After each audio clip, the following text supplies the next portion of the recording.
बिस्मिल्लाहिर्रहमानिर्रहीम। अस्सलाम वालेकुम friends, welcome back to my YouTube channel Desi cooking. उम्मीद करती हूँ आप सब लोग ठीक होंगे, खैरियत से होंगे, जहाँ होंगे खुश होंगे, आबाद होंगे। तो आज हम बनाएंगे बहुत ही मज़ेदार से बेसन के कोफ्ते और बहुत ही आसान सी रेसिपी है, बिल्कुल विलेज स्टाइल में हम इसे बनाएंगे जैसे कि गाँव में लोग बनाते हैं। तो चलिए चलते हैं इसको बनाते हैं। तो सबसे पहले यहाँ पर आपने लेना है बेसन, उसको आपने अच्छी तरीके से छान लेना है ताकि उसमें कोई भी कचरा वगैरह ना रहे।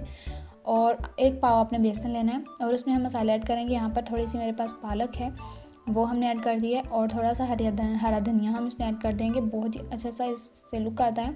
1 टेबलस्पून हम इसमें ज़ीरा, 1 टेबलस्पून ही नमक और 1 टीस्पून हल्दी और 1 टेबलस्पून ही रेड मिर्च पाउडर ऐड करेंगे। तो ये सारे मसाले हैं जो इसमें जाएंगे। 1/2 टीस्पून इसमें हम ऐड करेंगे धनिया पाउडर।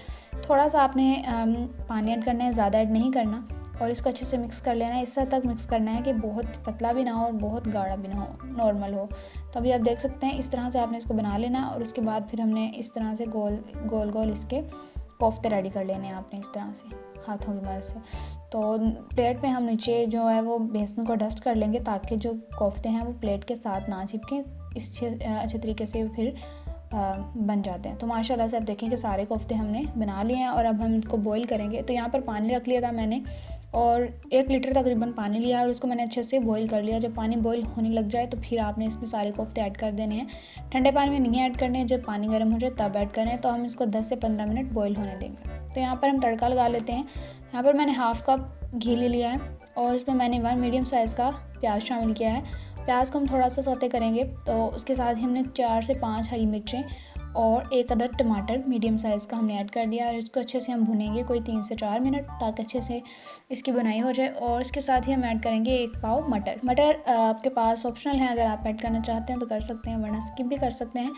तो मटर ऐड करने के बाद हम इसे कवर कर देंगे 3 से 4 मिनट के लिए। तब तक हम अपने कोफ्ते चेक कर लेते हैं। इनको हमने 10 से 15 मिनट बॉईल कर लिया है। आप देखें कि कितने अच्छे तरीके से बॉईल हो चुके हैं और इस तरह से आपने चेक कर लेना, बहुत ही सॉफ्ट से बॉईल हो गए हैं। और यहाँ पर हम इस तड़के को चेक कर लेते हैं और अब हम इसमें मसाले ऐड करेंगे अच्छे तरीके से। तो यहाँ पर हम ऐड करेंगे 2 टेबलस्पून रेड मिर्च पाउडर इसमें ऐड कर देंगे और 1/2 टीस्पून हल्दी और 1 टेबलस्पून नमक। नमक आप अकॉर्डिंग टू टेस्ट भी ऐड कर सकते हैं, जितना आपको अच्छा लगे। तो इनको अच्छे से हम मिक्स करेंगे, मसालों की अच्छे से भुनाई करेंगे ताकि मसाले अच्छे से भुन जाएँ। और हम इसमें वही पानी ऐड कर रहे हैं जिसमें हमने बेसन के कोफ्तों को बॉईल कर लिया था, तो उससे बहुत ही अच्छा सा टेस्ट आएगा। आप वही पानी ऐड करें और उसको 3 से 4 मिनट मसालों की बुनाई करने के बाद सारे कोफ्ते आपने इसमें ऐड कर देने हैं। और कोफ्तों को आपने तकरीबन 10 से 12 मिनट अच्छे से मीडियम टू लो फ्लेम पे इसकी भुनाई करनी है दोबारा से, क्योंकि इसी भुनाई में जो है वो इसका सारा जायका है।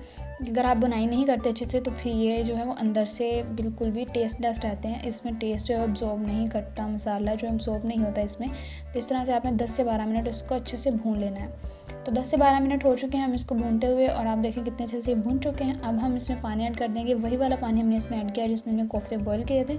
अगर आपको पानी कम लगे तो आप और भी ऐड कर सकते हैं, क्योंकि ये शोरबे वाले ही अच्छे लगते हैं, बहुत ही टेस्टी सा इसका लुक आता है।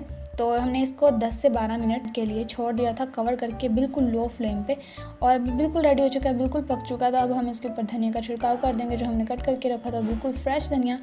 और अब हम इसको सर्व कर लेते हैं। माशाल्लाह से अल्हम्दुलिल्लाह से बहुत ही मज़ेदार सी डिश, बिल्कुल गांव में इसी तरह से इसको बनाया जाता है और बहुत ज़्यादा पसंद किया जाता है। हर घर में तकरीबन बहुत ही शौक़ से बनाते हैं। तो आप ज़रूर ट्राई कीजिएगा। उम्मीद करती हूँ आपको मेरी रेसिपी बहुत पसंद आई होगी। अगर आपको मेरी रेसिपी पसंद है तो मुझे कमेंट बॉक्स में ज़रूर बताया करें और मेरे चैनल को सब्सक्राइब भी कर लें। अगली मुझे दुआ में याद रखिएगा। अगली वीडियो में आपसे मुलाकात होगी। अल्लाह हाफिज़।